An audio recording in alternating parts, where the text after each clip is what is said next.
बिस्मिल्लाहिर्रहमानिर्रहीम। अस्सलाम वालेकुम व्यूअर्स, तमारी सिरायो प्रोग्राम मेहरान क्लिनिक आऊं या डॉक्टर फारूक टालपुर।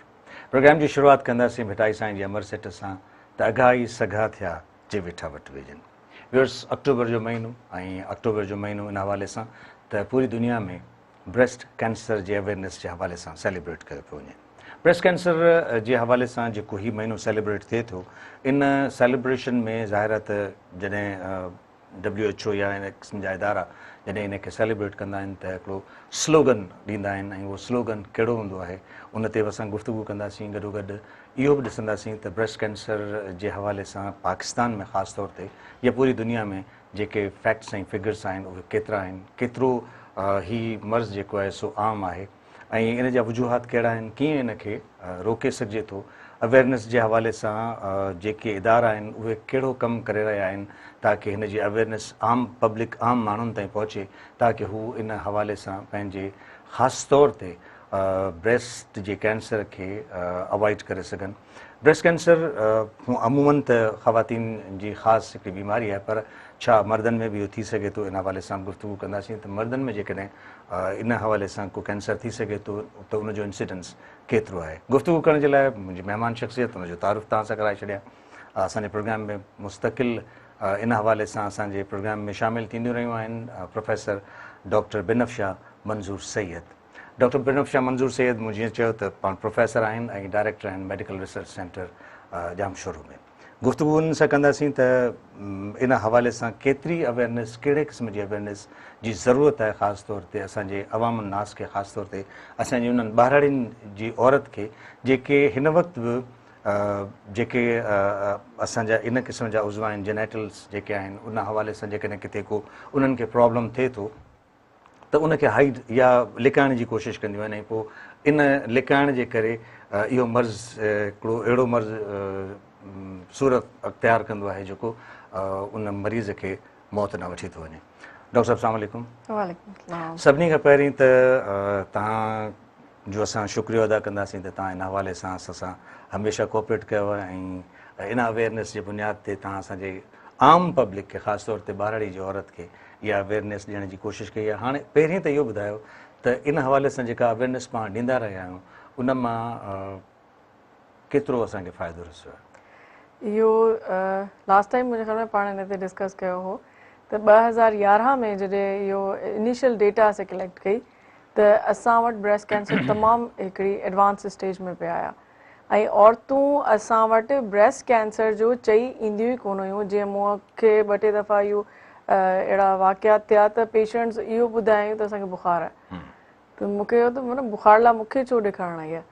पोइ अंदरि जी चई त ऐं पंहिंजे घर वारनि खे ॿुधाइणु कोन पियो, मूं चाहियो त मूंखे इहे छातीअ में ॻोड़ी आहे, हुन करे उन्हनि खे इहो चयो त इहो माना हिकिड़ो एॾी शाइनेस हुई त इन ऑर्गन जे लाइ असां ॻाल्हाए नथा सघूं। हालांकि इहो बि ईअं जे अख नक त it's like part of a body, हा। ऐं उन खां पोइ हाणे इहो आहे त असां हिते मेहरान टीवी जे प्लेटफॉर्म तां रेगुलर प्रोग्राम कया आहिनि। उन लाइ we are thankful to Mehran TV ते एॾो पंहिंजो हिकिड़ो सुठो कोलैबोरेशन रहियो आहे। हुन खां पोइ ॿियनि यूनिवर्सिटीज़ कॉलेजिस में रेगुलर अवेयरनेस प्रोग्राम्स थिया आहिनि त हाणे न सिर्फ़ु उहे औरतूं पर हाणे जेके उहे ॿार हुआ हाणे उहे थोरा वॾा थिया आहिनि त उहे पंहिंजे माउ भेणुनि खे, भाॼाइनि खे बि इवन वठी था अचनि। त उन सां असां वटि उहा जेका सफ़ा मैगेट्स वारी स्टेज हुई ऐं जंहिंमें बिल्कुलु ब्रेस्ट ख़तमु थी वई, मेटास्टेसिस थी वियो, उन स्टेज में जॾहिं सफ़ा पाण सिंधी में जेको चवंदा पट ते पइजी वञे तॾहिं उन वक़्तु खणी ईंदा त हाणे उन खां कुझु सूरत हाल बहितर आहे। हाणे इवन जेके नंढियूं छोकिरियूं आहिनि जिन खे मोस्टली फाइब्रोएडिनोमा हूंदा आहिनि उन्हनि खे पेरेंट्स इमीडिएटली वठी था अचनि या इवन मूंखे फ़ोन कंदा आहिनि त तव्हां ॿुधायो इन्वेस्टिगेशन, जेसिताईं असीं तव्हां ॾांहुं पहुचूं त उहा इन्वेस्टिगेशन कराए तव्हांखे व्हाट्सएप करे छॾियूं। त इहा जेका अवेयरनेस आहे उहो असांजे हिन मीडिया जे प्लेटफॉर्म्स जो उन में वॾो रोल आहे। सो इन मां असांखे यकीनन इन प्लेटफॉर्म तां हिकिड़ो फ़ाइदो रसियो आहे त असांजो आम माण्हू जेको आहे उन ताईं इहा ॻाल्हि पहुती आहे ऐं उनखे इन जो अहसासु थियो आहे त जेकॾहिं जिस्म जे कंहिं बि उज़वे जे हवाले सां ॻाल्हाए सघिजे थो त इन पार्ट जे हवाले सां डॉक्टर सां डिस्कस करे सघिजे। So that's good. अच्छा, हाणे मूंखे ॿुधायो त स्टैटिस्टिक्स जे हवाले सां त छा सूरत हाल आहे पाकिस्तानी, ख़ासि तौर ते सिंध सूबे जी? हाणे जॾहिं असां ग्लोबल डेटा काफ़ी साल पहिरीं जॾहिं असां कमु करणु शुरू कयो त ज़ाहिर असांजी नज़र ग्लोबल डेटा ते हुई। पोइ असां जे लोकल पंहिंजा अंग अखर कढिया त उन में ब्रेस्ट कैंसर असां वटि ॾाढी यंग एज में पियो थियो। जीअं यूरोप ऐं अमेरिका खे तव्हां ॾिसो त उन में पीक एज हूंदी आहे 60-65 इयर्स। ठीकु आहे। असां वटि उहा एज आहे 40-45 इयर्स। 20 इयर्स जो डिफरेंस आहे। माना असां वटि 20 साल नंढियूं औरतूं अचनि थियूं ब्रेस्ट कैंसर सां। ऐं मीडियन एज जॾहिं 45 इयर्स थी थिए त उन जो मतिलबु आहे त 50% 50% औरतूं आहिनि 45 सालनि खां नंढियूं ऐं 50% 45 सालनि खां वॾियूं आहिनि। त हाणे असां वटि हिन साल जेके 9,000 केसिस हेसि ताईं अची चुका आहिनि त हुन मां सोचो त 4500 औरतूं ब्रेस्ट कैंसर सां 45 सालनि खां नंढियूं आहिनि। ठीकु आहे। त दे आर सो यंग। ऐं उन में 30 सालनि जूं बि आहिनि, 22 सालनि जूं बि आहिनि। ऐं उन में हाणे जंहिं महिल तव्हां ॾिसो त असांजी मॉर्टलिटी वरी ॿियो जेके बि एशियन कंट्रीज़ आहिनि उन्हनि खां इलाही आहे। ऐं इट्स मौत जी शरह वधीक आहे। मौत जी शरह असां वटि तमामु घणी आहे। ठीकु आहे। त उन लाइ ऐं ज़ाहिर इहो त असां वटि हिकिड़ो मोमो हो त जॾहिं इंसिडेंस पंहिंजी जॻह ते आहे पर मौत जी शरह एॾी छो आहे जॾहिं त ट्रीटमेंट बि मिले पई, सभु कुझु थिए पियो। ऐं जेके इवन अर्ली डायग्नोसिस थियनि था त उन्हनि जी बि डेथ काफ़ी हाई रेट हो। त हुन लाइ असांखे higher education commission of Pakistan funding ॾिनी त असां उन्हनि जे जेके ट्यूमर्स हुआ उन्हनि जी पूरी मॉलिक्यूलर एनालिसिस कई त असां वटि कहिड़ी टाइप जा ट्यूमर्स था अचनि। त उन में साइंटिफिकली उन्हनि खे हिकिड़ो मॉलिक्यूलर सिग्नेचर हूंदो आहे, उन ते उन्हनि खे असेस कबो आहे त सॼी दुनिया में 70 सालनि खां नंढियुनि औरतुनि में 5 मॉलिक्यूलर क्लासिस हूंदियूं आहिनि ऐं 70 सालनि खां मथे में हिकिड़ी वरी एडिशनल हूंदी आहे त टोटल उन्हनि में 6 मॉलिक्यूलर क्लासिस हूंदियूं आहिनि। त जेके 5 मॉलिक्यूलर क्लासिस आहिनि उन मां 2 अहिड़ियूं आहिनि जेके सुठी कैंसर कंसीडर थींदी आहे। तव्हां ट्रीटमेंट कंदा त दे विल लिव लॉन्गर। ॿी हिकिड़ी क्लास आहे जंहिंमें इम्यूनोथेरेपी मिलंदी आहे, HER2 रिसेप्टर पॉजिटिव। ठीकु आहे। उहा जेका इम्यूनोथेरेपी आहे इट्स वेरी वेरी एक्सपेंसिव। हिकिड़ो डोज़ हुनजो 1.5 लख जो हूंदो आहे जेको उन्हनि खे साल ताईं उहा थेरेपी वठणी पवंदी आहे। ॿियो वरी हिकिड़ो कैंसर आहे जंहिंजे लाइ का बि अहिड़ी टारगेटेड थेरेपी कान्हे का, त हुननि जो आउटकम ॾाढो ख़राबु आहे। हाणे हीअ जेके सुठा वारा कैंसर उहे यूरोप में प्रीडोमिनेंट आहिनि ऐं जेको ऑर्फन कैंसर जेके चइजे जंहिं लाइ का बि टारगेटेड थेरेपी कोन्हे इहे अफ्रीकन्स में वधीक आहिनि। असांजी डेटा असांखे ख़बर ई कोन हुई त असां कहिड़ी टाइप जा आहिनि। त जॾहिं हायर एजुकेशन कमीशन असांखे फंडिंग ॾिनी त असां जेके ब्रेस्ट कैंसर जा केसिस असां वटि आया जिन जा ट्यूमर सुठी क्वालिटी में असां वटि मौजूदु हुआ, को बि एतिरो रिसर्च कोन थियो। त असां जेॾी महिल उनखे मॉलिक्यूल्स उनजा एक्सट्रैक्ट कया, उन ते एनालिसिस कई त ख़बर पई त असां वटि कुल 4 मॉलिक्यूलर क्लासिस आहिनि। ॿियूं जेके सुठियूं क्लासिस आहिनि उहे एतिरी नंढड़ी तादाद में आहिनि जो पिक कोन थियूं थी सघनि, पर असां वटि 4 मॉलिक्यूलर क्लासिस आहिनि ऐं उन में जेका सुठी वारी क्लास आहे उहा ओतिरी सुठी कोन्हे जेतिरी यूरोप में हूंदी आहे। उहा जेका सम्झो त सेकेंड बहितर क्लास असां वटि आहे, जेका बहितरीन क्लास आहे उहा असां वटि एग्ज़िस्ट ई कोन थी करे। ऐं उन खां पोइ जेका HER2 पॉज़िटिव आहे जंहिंजे लाइ एॾी महांगी थेरेपी थी मिले उहा सॼी दुनिया में 15% जे अराउंड आहे, 7 to 13 ज़्यादा कंट्रीज़ में उहा आहे, पर कुझु वधियल बि त 15% ताईं, असां वटि उहे 27%. So this was actually the reason. High mortality rate. Exactly, this was causing high mortality. ऐं ट्रिपल नेगेटिव बि ॿी दुनिया जे मुक़ाबले में असां वटि घणो आहे। त हाणे जॾहिं HER2 पॉज़िटिव अचे थो त हुन मां मेजॉरिटी त ट्रीटमेंट अफोर्ड ई कोन करे सघे। त उन्हनि जो सर्वाइवल पुअर आहे। हिकिड़ो यंग पेशेंट, एग्रेसिव कैंसर ऐं सर्वाइवल पुअर। ठीकु। अच्छा, हाणे काज़िस इन जा ज़ाहिर रिसर्च वर्क थियो आहे त इन जा काज़िस बि ख़बर पवंदी त in causes what were the causes of causes exact cause त असांखे ज़ाहिर अञा ताईं ख़बर कान्हे का, पर जेके रिस्क फैक्टर्स असां ऑलरेडी किताबनि में जेके लिखियल आहिनि, जेके यूरोपियंस असांखे ॿुधाए त हीअ रिस्क फैक्टर्स आहिनि, उन मां घणा तणा जेके नॉन मॉडिफाइबल रिस्क फैक्टर्स आहिनि उहे त आहिनि, पर उन में तव्हां ॾिसो न advancing age is one of the major risk factor. असां वटि त हू त 65 इयर्स ते तॾहिं चवनि था एडवांसिंग एज आहे, असां वटि 45 इयर्स में त उहो फॉल ई कोन थी करे। ठीकु आहे। असां वटि त उहा अञा बि हिकिड़ी यंगर एज में थी अचे। मतिलबु हिकिड़ो त रिस्क फैक्टर इहो आहे त वॾी उमिरि असां वटि त छाकाणि त इहो त नंढी उमिरि में शुरू थो थी वञे सो त इन खे बि असां हिन में इंक्लूड न पिया। ॿियो नली पैरिटी माना ॿार जो पैदा न थियणु ऐं ब्रेस्ट फीडिंग न कराइणु, त जेके 30 सालनि जूं 22 सालनि जूं पेशेंट्स आहिनि उन्हनि में त उहे रिस्क फैक्टर फॉल ई उन कैटेगरी में उहे नथियूं कनि। त हाणे असां वटि जेके रिस्क फैक्टर जेके जिते हाणे असां कमु करणु शुरू कयो आहे उहो हिकिड़ा त असांजा एनवायरमेंटल फैक्टर्स आहिनि। उन्हनि एनवायरमेंटल फैक्टर्स में असांजी डाइट, पाणी, इन्हनि शयुनि में कुझु अहिड़ियूं कार्सिनोजेन्स आहिनि जेके ब्रेस्ट कैंसर कराइनि। हीअ जेके डाइट असां इस्तेमालु, विच में तव्हांजी ॻाल्हि कटियां थो, तव्हांखे हितां थोरो डिस्टर्ब कंदुसि त हीअ अडल्ट्रेशन जेका असां वटि आहे ख़ासि तौर ते जेका मिलावट आहे मुख़्तलिफ़ शयुनि जी उहा केतिरो इन जो रोल आहे कैंसर ख़ासि तौर ते ब्रेस्ट कैंसर में? मुंहिंजी ज़ाती राय आहे हिन ते त इन जो तमामु घणो रोल आहे स्पेशली प्रोसेस फूड ऐं उन खां अलावा जेको असांजो हार्मोन्स यूज़ था थियनि ऐं जेका फीड यूज़ थी थिए असांजे चिकन्स लाइ स्पेशली चिकन जेको आहे उहो असांजी हाणे डाइट जो मेन पार्ट आहे त हाणे तव्हां ॾिसो त चिकन खे 40 ॾींहंनि में बिल्कुलु फुल अडल्ट करण जा जेके हुनखे फीड मिले थी असांजे ॿारनि में हाणे ग्रोथ रेट वधी वियो आहे त उहो जेको ग्रोथ रेट वधियो आहे इहो probably not probably but most likely it's because of diet definitely त हाणे उहो जेके औरतूं आहिनि उन में बि उहो ई सेल ग्रोथ जो रेट वधे पियो न उन सां हार्मोनल इम्बैलेंस जी पॉसिबिलिटी आहे उहो हार्मोनल इम्बैलेंस कराए पियो कैंसर्स त उन में breast cancer is one of the major cancers ॿी जेका आहे जिते हाणे असां चाइना सां कोलैबोरेशन कई आहे ऐं उन ते असां कमु करणु शुरू कयो आहे उहो न सिर्फ़ु ब्रेस्ट कैंसर पर उहो लिवर ऐं कोलोरेक्टल कैंसर जी बि उन में पॉसिबिलिटी आहे उहा आहे आर्सेनिक टॉक्सिसिटी ठीकु आहे असांजो जेको ही सिंध ऐं पंजाब वारो यको बेल्ट आहे उन जो जेको पाणी आहे उन में आर्सेनिक जे पाण सिंधी में सिंकियो चवंदा आहियूं उहो टॉक्सिक लेवल ते आहे बिल्कुलु ठीकु आहे त हाणे उहो जेका टॉक्सिक लेवल आहे उन जो एक्सपोजर थिए थो त उहो हिकिड़ो नॉन कार्सिनोजन आहे त उन सां मुख़्तलिफ़ कैंसर्स थियनि था हाणे उन ते ब्लड कैंसर जी डेटा आहे उन ते ब्लड कैंसर जी डेटा आहे पर अञा ताईं कोलोरेक्टल कैंसर लिवर कैंसर ऐं ब्रेस्ट खे टच कोन कयो आहे त हाणे असां चाइना सां कोलैबोरेशन कई आहे जंहिंमें असां हिकिड़ी इंटरनेशनल ग्रांट लाइ अप्लाई कयो आहे त उन में असां ॾिसंदासीं त हिन में आर्सेनिक ऐं प्लस पाणी में ॿिया बि जेके टॉक्सिन्स आहिनि उन्हनि जो केतिरो रोल आहे त ठीकु आहे मूंखे ब्रेक लाइ चयो पियो वञे ब्रेक खां पोइ वापसि ईंदासीं त पाण इन ते बि गुफ़्तगू कंदासीं त नॉन मॉडिफाइबल ऐं मॉडिफाइबल रिस्क फैक्टर जेके असां चाहियूं त भई असां इहे न कयूं त इन मां असां निजात हासिलु करे सघूं त उन ते ज़रूरु गुफ़्तगू कंदासीं व्यूअर्स प्रोग्राम इन साई जल्दी था मोटूं असां सां गॾु रहिजो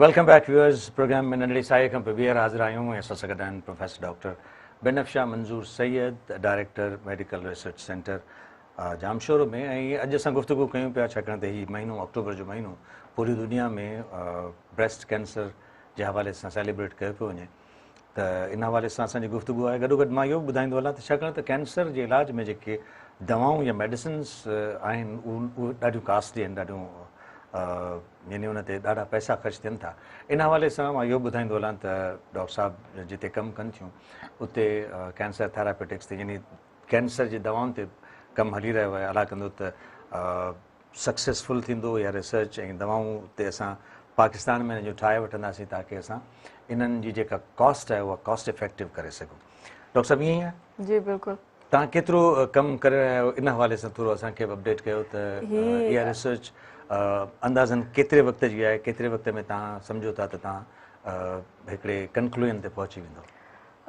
इहो हिकिड़ो ऑनगोइंग प्रोसेस आहे त उन में जेको मेन हिकिड़ी फाउंडेशन हुई उहो त उन्हनि खे कैंसर खे सम्झणु हुई त कुझु असांखे उहे सम्झ में आया आहिनि त पाण वटि कहिड़े क़िस्म जा कैंसर आहिनि उन खां पोइ नेक्स्ट स्टेप इहो आहे त छो त जेके ॿाहिरां दवाऊं असीं इम्पोर्ट करियूं पिया हिकिड़ो त तमामु घणी महांगियूं आहिनि ॿियो असांजे कैंसर जे हिसाब सां उनजो उहो आउटकम कोन निकिरे जेको निकिरणु घुरिजे या जेको ॿाहिरि मुल्क में निकिरे पियो त हाणे उनजो हिकिड़ो ई सोल्यूशन आहे त असां हिते लोकल पंहिंजूं दवाऊं ठाहियूं त जेके बि कीमोथेरेपी जूं ड्रग्स आहिनि या त उहे प्लांट जा मॉलिक्यूल्स आहिनि या उन मां ई वरी उन जी मॉडल ते सिंथेटिक ड्रग्स ठहियल आहिनि त असां उहे सेम मॉडल्स एडॉप्ट करे ऐं डिफरेंट जेके प्लांट एक्सट्रैक्ट्स आहिनि त उन में जेके मेडिसिनल प्लांट्स आहिनि उन में असां वटि तमामु घणा जीअं असां वटि हकीमनि जा एॾा सारा प्लांट्स ते कमु थियल आहे ऐं उनजा उहो जेको आहे न हार्ट टू हार्ट हेसि ताईं पहुतियूं आहिनि शयूं उहे जेके बि मेडिसिनल प्लांट्स आहिनि उन में किथे न किथे एंटी ऑक्सीडेंट एंटी माइटोटिक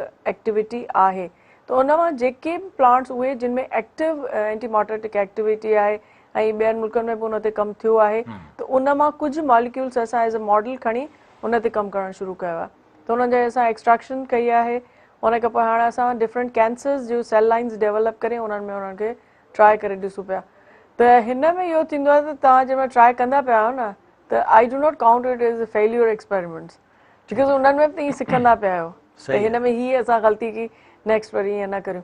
त असां वटि डॉक्टर शारिक आहे जंहिं जी फ्रांस में हिननि सेल लाइन्स ते हिननि ते रिसर्च थियल आहे, त उन जॉइन कयो असां वटि 2-3 साल पहिरीं। त पोइ इहो सेल कल्चर वारो ही इज़ ट्रेंड, स्पेशली असां हुनखे हिन कम ते लॻायो आहे, त he is working in my team. त सेल लाइन्स ते असां मुख़्तलिफ़ कैंसर जे सेल लाइन ते कमु करियूं पिया। ओरल कैंसर ते असां कमु कयो जेको एतिरो अञा ताईं असांखे सक्सेसफुल कोन नज़र आयो आहे। ब्रेस्ट कैंसर में असांखे रिलेटिवली वधीक सक्सेस मिली आहे as compare to oral cancer. Next step में असां कोलोरेक्टल ते बि कमु करणु शुरू करियूं पिया। उहो माना बैकग्राउंड वर्क सॼो करे छॾियो आहे, बसि नेक्स्ट स्टेप असां हाणे उन्हनि खे स्टार्ट कंदासीं। त उन में हाणे एक्सट्रैक्शन जेका असां कई आहे प्लांट्स जी, उन्हनि खे हुन सां असांखे मिलाए ऐं चेक करिणो आहे त कहिड़ी दवा वधीक इफेक्टिव, किन मां कहिड़ो एक्सट्रैक्ट ऐं उन मां उहो कहिड़ो मॉलिक्यूल आहे। ऐं उन खां पोइ नेक्स्ट स्टेप वरी जेको ईंदो उहो एनिमल मॉडल्स ते कमु करणो हूंदो। त उन में असांखे उहा बि हायर एजुकेशन कमीशन पाकिस्तान असांखे ग्रांट ॾिनी आहे, जंहिंमां असां नई पूरी हिकिड़ी बिल्डिंग एक्सटेंशन पंहिंजे मेडिकल रिसर्च सेंटर जी करायूं पिया। त हुन पूरो हिकिड़ो एनिमल हाउस बि आहे, जंहिंमें उहे असां वरी उहे जेके बि दवाऊं असांखे एक्सट्रैक्शन में मिलंदियूं त इहे इफेक्टिव आहिनि कैंसर में, उहो असां उन्हनि एनिमल्स ते लॻाईंदासीं। ये प्लांट्स जेके जिन ते तव्हां रिसर्च कयो पिया या जेके एनिमल्स तव्हां इन रिसर्च में शामिल कंदो, इहे असां वटि मौजूदु आहिनि न? ये सभु प्लांट्स मौजूदु आहिनि, उहे एनिमल्स प्लांट्स असां सभु लोकल कया आहिनि, सभु लोकल आहिनि। अच्छा, जेकॾहिं तव्हां असां तव्हांखे दुआ था कयूं त इहो जेको तव्हां प्रोजेक्ट खयों आहे, इन प्रोजेक्ट में तव्हां सक्सेसफुल थियो ऐं इहे ट्रायल्स तव्हांजा सक्सेसफुल थियनि था, त केतिरो कॉस्ट इफेक्टिव हूंदी इहा ट्रीटमेंट? हाणे उन में असांजा 2 प्लान्स आहिनि। हिकिड़ा इहे त जेके बिल्कुलु ई कीमोथेरापेटिक ड्रग्स कॉमनली यूज़ थियनि थियूं, उन्हनि खे त असां पैटेंट कोन कराईंदासीं। छो त पैटेंट जॾहिं तव्हां वठंदा आहियो त तव्हांखे उहो हिकिड़ो लाइसेंस मिलंदो त सिर्फ़ु तव्हां ई उहा ड्रग प्रोड्यूस करे सघो था, या कंहिं हिकिड़ी कंपनी खे तव्हां उहो पैटेंट सेल कंदा ऐं उन सां तव्हांखे ज़रा फाइनेंशियल बेनिफिट मिलंदो। त असां जेके कॉमनली यूज़ कीमोथेरापेटिक ड्रग्स आहिनि उनखे लियाकत यूनिवर्सिटी पैटेंट कोन कराईंदी।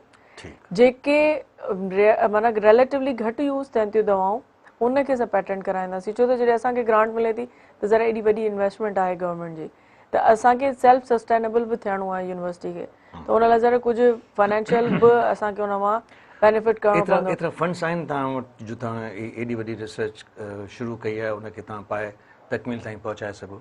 फंड्स मतिलबु त जेतिरा बि ग्रांट्स अचनि थियूं उहो असां 100% उहो रिसर्च ते लॻायूं था। पर इहो आहे त पाकिस्तान में ज़रा एतिरी रिसर्च जी ग्रांट कान्हे का, त बिल्कुलु असां जेको रिसर्च कंदा आहियूं उहो बिल्कुलु तव्हांखे सही ऑनेस्टली ॻाल्हि ॿुधायां त जीअं घरेलू मायूं जेके हाउस वाइफ वञी भाॼी वठंदियूं आहिनि न, त उन ते जेतिरी बार्गेनिंग कंदियूं आहिनि न, असां उहो पंहिंजा रिसर्च जो प्रोजेक्ट हलाईंदा आहियूं। त जेतिरो बि थी सघे मैक्सिमम असां उन में कमु करियूं ऐं उन में किथे बि को इहो इवन पंहिंजे घर मां केॾे पैसा ख़र्चु करणा पवंदा आहिनि त वी डू दैट। पैसा एॾा कोन्हनि इन ते, ऐं अञा ताईं को एज सच असां वटि इहो थीमेटिक एरिया बि कोन्हे त कैंसर थेरापेटिक्स ते असांखे कमु करिणो आहे। हिन साल HEC इहो प्रॉमिस कयो आहे, HEC पाण बि इहो रियलाइज़ कयो आहे, ऐं हुन खां पोइ अगस्त में हिकिड़ी हायर एजुकेशन कमीशन में मीटिंग थी, उन में इहो ई डिसाइड थियो त हाणे असां थेरापेटिक्स ते वधीक फोकस कंदासीं फॉर ग्रांट्स। त वी आर होपिंग कि फेबरवरी में जेका कॉल ईंदी उन में थेरापेटिक्स लाइ कुझु पैसा मुख़्तस हूंदा। पर हींअर असां नंढियूं नंढियूं ग्रांट्स आहिनि, यूनिवर्सिटी जूं पंहिंजूं कुझु रिसर्च ग्रांट्स आहिनि, ऐं जीअं असांजो वाइस चांसलर जेको आहे professor Ikram, he is himself haematologist ऐं डायग्नोस्टिक रिसर्च लेबोरेटरी जो हेड आहे, त उन मां बि असांखे काफ़ी सपोर्ट मिलंदी आहे। त उन कुझु एक्सपेरिमेंट्स असां उते ई लैब में करे छॾींदा आहियूं। रिसर्च डायग्नोस्टिक लैब्स आहिनि उहे त मुंहिंजो ख़्याल आहे सॼी सिंध में ऑलमोस्ट उन्हनि जूं ब्रांचिस ऐं उन्हनि मां तव्हांखे ठीकु ठाक मुंहिंजो ख़्याल आहे इहो जेको प्रोजेक्ट शुरू पियो थियो त इन में असांजे महाराणा टेलीविजन जी वॾी कंट्रीब्यूशन आहे, जंहिंमें इनखे तव्हांखे एडवर्टाइज़ कई ऐं इहे तव्हांजो एतिरियूं ब्रांचिस तव्हांजूं हलियूं ऐं अल्हम्दुलिल्लाह हिन वक़्तु मां सम्झां थो त आगा ख़ान जी लेवल जे बल्कि मां सम्झां थो शायदि आगा ख़ान खां वधीक असां वटि बिल्कुलु असां वटि वधीक इन्वेस्टिगेशन्स आहिनि, पर हिते कॉस्ट ॾिसो न, कॉस्ट डिफरेंस त उते जेको एग्ज़ैक्टली त जेको असां वटि उहे रिपोर्ट्स थियनि थियूं न, उहो त इकराम साहब खे वधीक एक्सप्लेन करे सघंदो, पर उहे जेके कॉस्ट टू कॉस्ट थियूं थियनि, त यूनिवर्सिटी जो मक़सदु हुन में रेवेन्यू जनरेशन कोन्हे, उहो बिल्कुलु कॉस्ट टू कॉस्ट थो हले। त असांजो जेको रिकरिंग कॉस्ट आहे उहा हुन मां निकिरे थी, पघारूं निकिरनि थियूं, जेको ज़ाहिर हुते स्टाफ कमु थो करे, ऐं जिते जिते असांजा कलेक्शन यूनिट्स आहिनि उनजो किरायो निकिरे थो, पर उन मां यूनिवर्सिटी को एॾो वॾो प्रॉफिट नथी कमाए, छो त कम्युनिटी सर्विस आहे। ठीकु आहे, त उन में जेके थोड़ी घणी बचत थिए थी त उहो वरी रिसर्च ते था हलो पर लॻाइनि। पब्लिक खे केतिरो फ़ाइदो आहे इन मां इन मां उनजो तमामु अंदाज़ो त घणो, लॻाए सघिजे थो त exactly। भई केतिरो कॉस्ट इफेक्टिव इन्वेस्टिगेशन ऐं उन्हनि जे डोर स्टेप ते पहुती आहे बेटर आई शुड रिपोर्ट जी। कांग्रेचुलेट डॉक्टर इकरामुद्दीन हुजन साहब। Sure। डॉक्टर साहब congratulations. So you have work hard for this ऐं यकीनन तव्हां बि हुआ ऐं उन वक़्त में वाइस चांसलर शायदि नौशाद जॾहिं साहब आई start डू थियो, हा। रिमेंबर ऐं तव्हांजी एफर्ट्स हुयूं जंहिं इन्हनि एफर्ट्स जे करे हीअ जेका आम पब्लिक आहे उन्हनि खे एतिरो फ़ाइदो थिए। सो कांग्रेचुलेशंस अगेन। अच्छा हाणे वरी असां अचूं था पंहिंजो जीअं मां चयो ब्रेक खां पहिरीं त कुझु मॉडिफाइबल नॉन मॉडिफाइबल फैक्टर्स जेके आहिनि उन हवाले सां थोरो ॿुधायो त कहिड़ा फैक्टर्स आहिनि जेके असां जिन खे मॉडिफाए करे सघूं त असां इन मर्ज़ मां काफ़ी हद ताईं बचाए सघूं था पाण खे। हाणे जेके नॉन अच्छा मॉडिफाइबल हिकिड़ी रिस्क फैक्टर ॿी बि शइ जेका उनखे मां चाहींदुसि त उनखे एलिबोरेट करे वञूं त इहो छा सिर्फ़ु ख़वातीन जी बीमारी आहे या मर्दनि जो कुझु परसेंटेज आहे जंहिंमें इनखे इहा सिर्फ़ ख़वातीन जी बीमारी कान्हे का, इहा मर्दनि जी बीमारी आहे। Although it's very rare, like 99:1 कि 99 औरतूं हूंदियूं त हुनमें हिकिड़े मर्द खे थींदी। हा त उहो तमामु घटि आहे रेट, पर मर्दनि में बि इहा थींदी आहे। ऐं उन खां पोइ जॾहिं रिस्क फैक्टर्स ते अचूं था त जेके जेनेटिक रिस्क फैक्टर्स आहिनि उहे त मेल्स फीमेल्स में साॻिया आहिनि। ठीकु आहे, उहे साॻियनि जीन्स जी म्यूटेशन थिए थी। पर इहो आहे त अगरि मेल ब्रेस्ट कैंसर जी हिस्ट्री आहे त पोइ फीमेल्स में ब्रेस्ट कैंसर जो रिस्क तमामु घणो हूंदो आहे, तमामु घणो हूंदो आहे। ऐं उन खां पोइ उहे जेके जेनेटिक म्यूटेशन्स आहिनि उहे न सिर्फ़ु ब्रेस्ट पर ओवरीज़ जो कैंसर कराइनि थियूं ऐं यूट्रस जो कैंसर कराइनि थियूं, प्रोस्टेट जो कैंसर कराइनि थियूं। त हिकिड़ो माना चेन ऑफ कैंसर्स हली सघे थी फैमिलीज़ में। इहे इनखे पाण कुझु नथा करे सघूं। उन खां पोइ एडवांसिंग एज आहे त उनखे पाण कुझु नथा करे सघूं। इवन बल्कि पाण उनखे जेका एडवांसिंग एज आहे उन में जेको वियर एंड टेयर अचे पियो हेल्दी लाइफ स्टाइल सां उनखे कुझु बहितर करे सघूं था। उन खां अलावा जीअं ओरल कंट्रासेप्टिव पिल जो यूज़ आहे मॉडिफाइबल रिस्क फैक्टर आहे। सिर्फ़ु रिस्क बेनिफिट रेशियो ॾिसी उन खां पोइ उनजो इस्तेमालु कजे। हार्मोन रिप्लेसमेंट थेरेपी आहे। मेनोपॉज़ल एज जॾहिं अप्रोच थींदी आहे त औरतुनि में कुझु मसइला थींदा आहिनि, हार्मोनल प्रॉब्लम्स थींदा आहिनि, कुझु ॿिया जनरल हेल्थ इशूज़ थींदा आहिनि, बोन्स जा मसइला थींदा आहिनि, त हुननि खे हार्मोन रिप्लेसमेंट थेरेपी ॾिबी आहे। उहा बि ॾियण लाइ रिस्क बेनिफिट रेशियो ॾिसी पोइ ॾिजे। उनखां अलावा स्मोकिंग आहे त स्मोकिंग लाइ आई ऑलवेज़ एम्फसाइज़ कि सिर्फ़ु एक्टिव स्मोकिंग कान्हे का, पैसिव स्मोकिंग भी ओतरी ही नुकसानकार है। मतलब जेको माण्हू सिगरेट पिए पियो उनजे पासे में न वेहिजे, या तो हू सिगरेट न पिए या त हू पाण सिगरेट न पिए, पर जेकॾहिं हू मजबूर आहे सिगरेट पीअण जे लाइ त बाक़ी जेके उते वेठा आहिनि उहे उन खां परते थी वञनि। मतलब पैसिव स्मोकिंग एतिरी ख़तरनाक है जेतिरी एक्टिव स्मोकिंग, बल्कि पैसिव स्मोकिंग वधीक ख़तरनाक है। राइट। अच्छा हाणे इन में जेके असां वटि अल्कोहल जो रिस्क एसोसिएशन आहे, पर असां वटि अल्कोहल जो इस्तेमालु एॾो कॉमन कोन्हे को जेतिरी स्मोकिंग आहे या पैसिव स्मोकिंग आहे। अल्कोहल जो बि डायरेक्ट एसोसिएशन आहे उनजी बि जेनेटिक म्यूटेशन्स आहे जीअं स्मोकिंग जी आहे। अच्छा हाणे इहे सभु उहे फैक्टर्स आहिनि जेके जेकॾहिं असां छॾियूं त असां काफ़ी हद ताईं पंहिंजो इन बीमारी खां पाण खे बचाए। ॿियो जेको हिते पाण वटि हिकिड़ो मेन रिस्क फैक्टर आहे उहा आहे ओबेसिटी, मोटापो। स्पेशली जेकॾहिं 40 सालनि खां पोइ वेट वधणु शुरू थियो आहे, मीनोपॉज़ल एज ते पहुची ऐं अञा वधीक वेट वधियो आहे न, त उहो तमामु वॾो रिस्क फैक्टर आहे असांजी पॉपुलेशन में। ऐं उन में औरतुनि जो बि तव्हां ॾिसो न, जीअं जीअं उमिरि वधे थी त उन्हनि जो लाइफ स्टाइल सेडेंट्री थियो थो वञे। भई पाण खे सम्झनि थियूं असां हाणे ॾाढियूं सीनियर घर में थी वियूं आहियूं, तंहिं करे हाणे असांखे कंहिं कमकार खे हथु कोन लाहिणो, वॉक त असां बिल्कुलु कोन कंदासीं। त उन सां जेको वेट ते फ़र्क़ु पए थो ऐं उन खां पोइ उन्हनि जो मेटाबॉलिज़म स्लो थिए थो, इहे शयूं उन्हनि जे इवन ब्रेस्ट कैंसर जो रिस्क बि वधाइनि थियूं।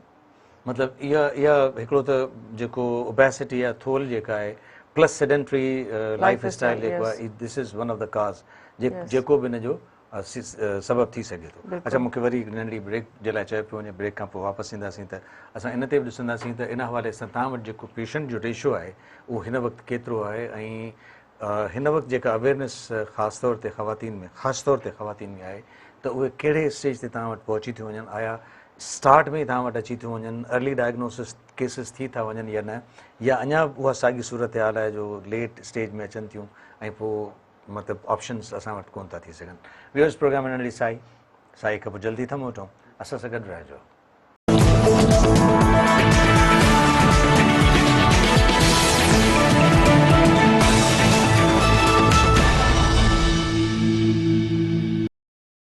Welcome back viewers. प्रोग्राम में नंढड़ी साईअ खां पोइ हिकु दफ़ो ॿीहर हाज़िर आहियूं ऐं असां गुफ़्तगू कयूं पिया अक्टूबर जे महीने जे हवाले सां, जेको अक्टूबर जो महीनो सेलिब्रेट थिए पियो ब्रेस्ट कैंसर अवेयरनेस जे हवाले सां। ऐं असां सां गॾु आहिनि प्रोफेसर डॉक्टर बिनफ्शा मंज़ूर सैयद।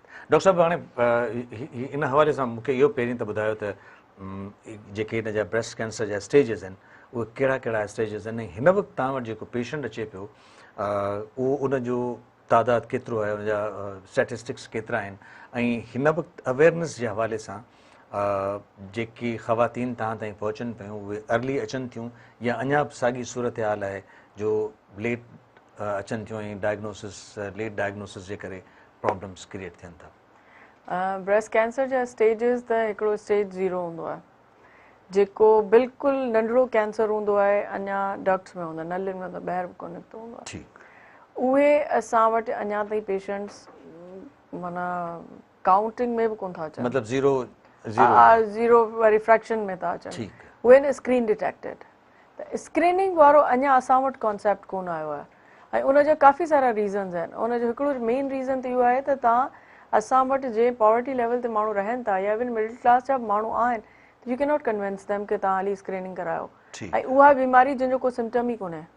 ऐं उन खां पोइ असां वटि जॾहिं स्क्रीनिंग में अगरि ख़ुदा न ख़ास्ता कहिड़ी शइ अची थी वञे त असां वटि को ऑप्शन कोन्हे उन्हनि खे ॾियण लाइ, त पोइ असां उन्हनि खे वरी चवंदासीं हाणे पंहिंजो ख़र्चु करे वञी ट्रीटमेंट करो।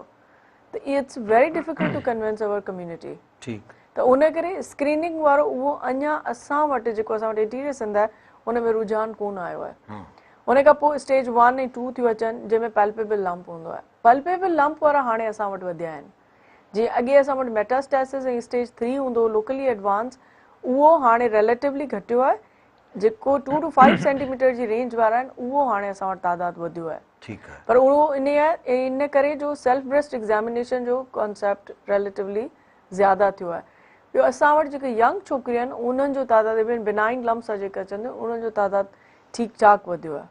ठीकु आहे। अच्छा, हाणे बिनाइन जो जेको तव्हां ॿुधायो पिया त तादादु जेको आहे उहो वधीक आहे, उनजा के ख़ासि सबब आहिनि?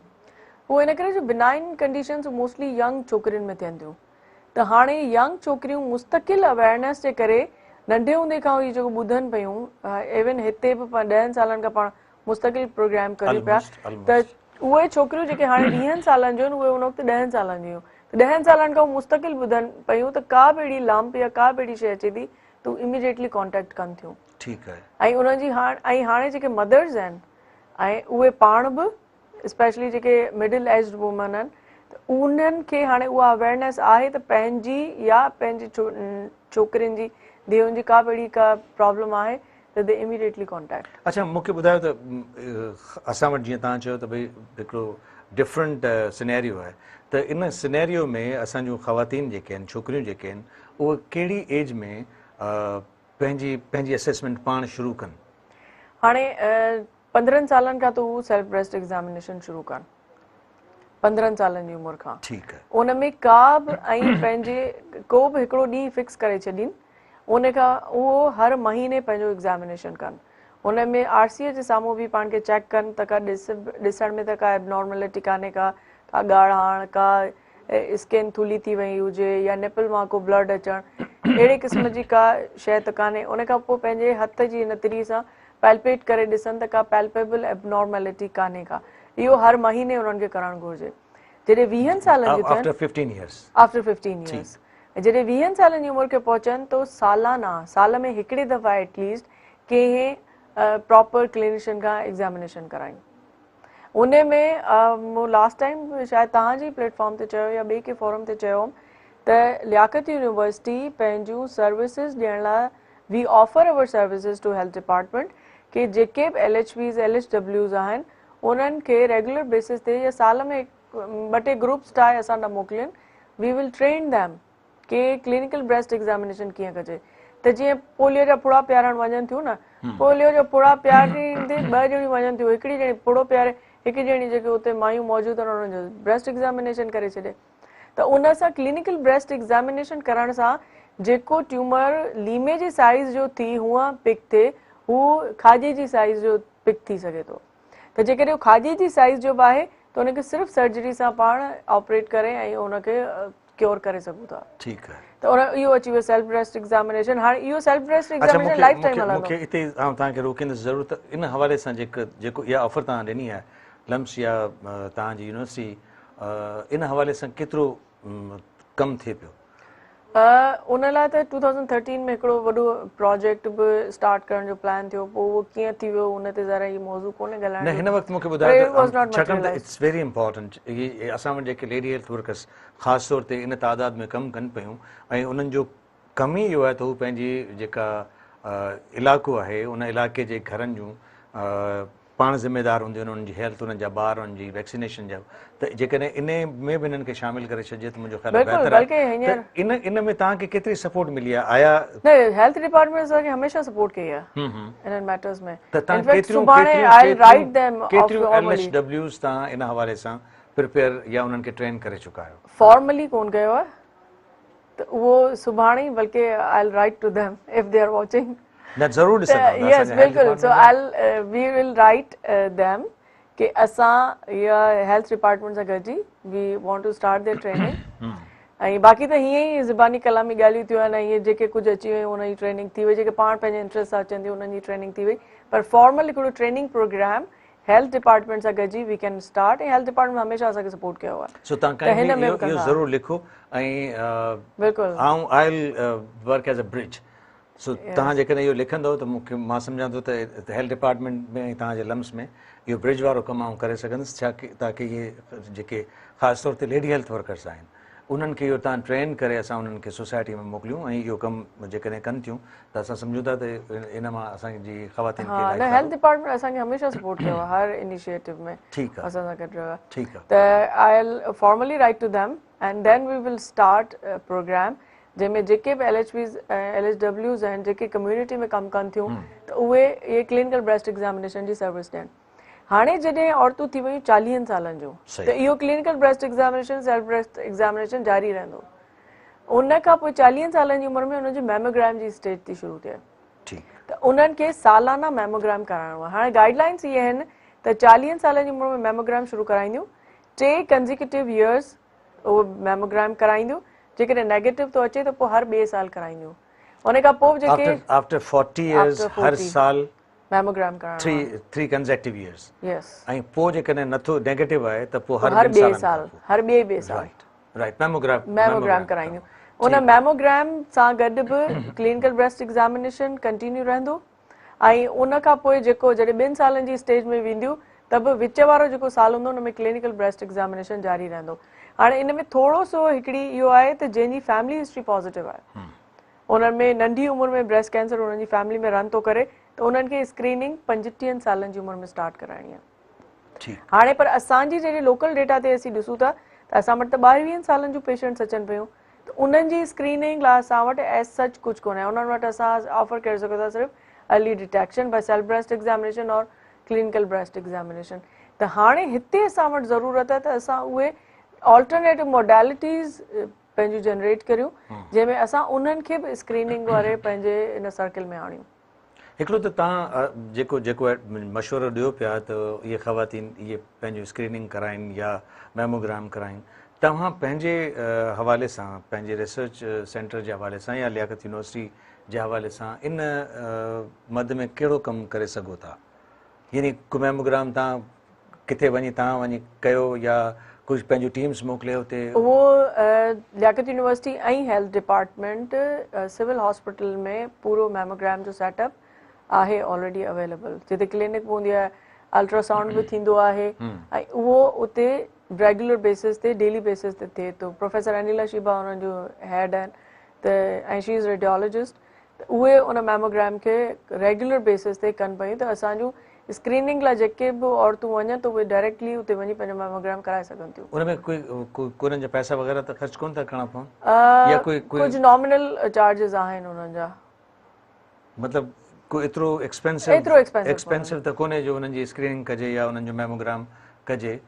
एॾो एक्सपेंसिव कोन्हे। त इहा तव्हां एडवाइस कयो था उन्हनि ख़वातीन खे त ख़ासि तौर ते इहे सभु अची कराए वञनि? असांजे इंटीरियर में जेके ॿाहिराड़ी में जेके ख़वातीन आहिनि उन्हनि जे लाइ तव्हां वटि कुझु सजेशन या? हाणे जिते मैमोग्राम जी फैसिलिटी कान्हे का या रिमोट एरियाज़ में रहनि थियूं, ज़रा असां हिकिड़ी डेवलपिंग कंट्री में रहूं था, असां वटि एॾा रिसोर्सिस त कोन त असां हर BHU में मैमोग्राम इंस्टॉल कराए छॾियूं। त उन्हनि लाइ इहो आहे clinical breast examination, self breast examination पंहिंजो रेगुलर कंदियूं रहनि। त का बि अगरि का नंढड़ी शइ बि अहिड़ी एबनॉर्मलिटी उन्हनि खे नज़र अचे थी त इमीडिएटली कंहिं हेल्थ केयर प्रोवाइडर सां कॉन्टेक्ट कनि। ॿियो हिकिड़ो इहो आहे त मोबाइल मैमोग्राम यूनिट्स हुजणु घुरिजनि जेके डिस्ट्रिक्ट वाइज़ सभिनी डिस्ट्रिक्ट्स में वञी रेगुलर बेसिस ते जेके हाई रिस्क वुमेन आहिनि, we can start with high risk women only, उन खां पोइ उनखे एक्सपांड करे जनरल पब्लिक ॾांहुं खणी वञिजे त जेके मोबाइल यूनिट्स आहिनि उन्हनि में डिजिटल मैमोग्राम इंस्टॉल करे ऐं उते हर डिस्ट्रिक्ट में रेगुलर बेसिस ते वञी उनजा मैमोग्राम्स कजनि। इफ आई रिकॉल त मूंखे यादि थो अचे त शायदि इहे मोबाइल मैमोग्राम यूनिट्स असां वटि हुया कंहिं ज़माने में?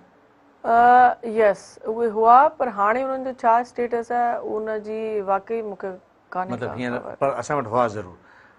निमरा में हुआ, निमरा में हुआ मोबाइल यूनिट, उहो हाणे बि हूंदो शायदि, पर शायदि उनजी रिकरिंग कॉस्ट एतिरी आहे जो हाणे आई एम नॉट श्योर, लेकिन आई कैन नॉट कमेंट, पर हो ज़रूर। ओके, फाइनली तव्हां को मैसेज ॾियणु चाहियो त? मैसेज इहो ई आहे जेको हमेशह चवंदी आहियां त हर औरत हिकिड़ो सिर्फ़ु औरत कान हूंदी आहे, उहो पूरो कुंबो हूंदी आहे, उहा माउ बि आहे, भेण बि आहे, अगरि उनखे कुझु थिए थो त सॼो घर डिस्टर्ब थी थो वञे। तंहिं करे पंहिंजो ख़्यालु रखनि, अगरि ख़ुदा न ख़ास्ता अहिड़ी का एबनॉर्मलिटी आहे त अर्ली स्टेज में उहा ट्रीटेबल आहे, हिकिड़ी बाउंड्री क्रॉस थी वई त पोइ ट्रीटमेंट मुश्किल आहे। त इन करे इन खां पहिरीं जो माण्हू सॼी उमिरि लाइ डिसअपेयर थी वञे, थोरो 2-3 ॾींहं हॉस्पिटल में वञी पंहिंजो इलाज कराए छॾणु वधीक बहितर आहे। Thank you very much doctor Binafsha, so kind of you. Viewers, अॼोके हवाले सां तव्हां असांजी गुफ़्तगू ॿुधी, डॉक्टर साहिब जी गुफ़्तगू तव्हां ॿुधी, त जेकॾहिं थोरी एफर्ट्स वठी असां पंहिंजी हेल्थ या पंहिंजी सिहत जो ख़्यालु रखूं त मां सम्झां थो त हीउ जेको अक्टूबर जो महीनो पूरी दुनिया में सेलिब्रेट थिए पियो, उनजो पर्पज़ सॉल्व थी सघे थो। इन जे लाइ करिणो कुझु बि कोन्हे, सेल्फ असेसमेंट आहे ऐं ईअं ई सम्झो त जेकॾहिं जिस्म जे कंहिं उज़वे खे का तकलीफ़ पहुचे थी, को नुक़सानु पहुचे थो, त हीउ अहिड़ो ई उज़वो आहे जिस्म जो जंहिंखे अगरि जेकॾहिं को प्रॉब्लम थिए थो त उनखे न सिर्फ़ु शेयर करिणो आहे बल्कि कंसल्ट करे डॉक्टर सां इन हवाले सां उनखे ॿुधाइणो बि आहे त हीअ प्रॉब्लम मूंखे आहे ऐं हिन जो इलाजु कहिड़ो थी सघे थो। इंशाअल्लाह हीउ महीनो हले थो पियो, डॉक्टर साहिब खे वरी हिन ई महीने में असां गुज़ारिश कंदासीं त असांजे प्रोग्राम में अचनि ऐं इन हवाले सां मज़ीद जेका गुफ़्तगू आहे या अवेयरनेस आहे उहा तव्हां ताईं पहुचाइनि। ईंदड़ प्रोग्राम ताईं इजाज़त, अल्लाह भाई।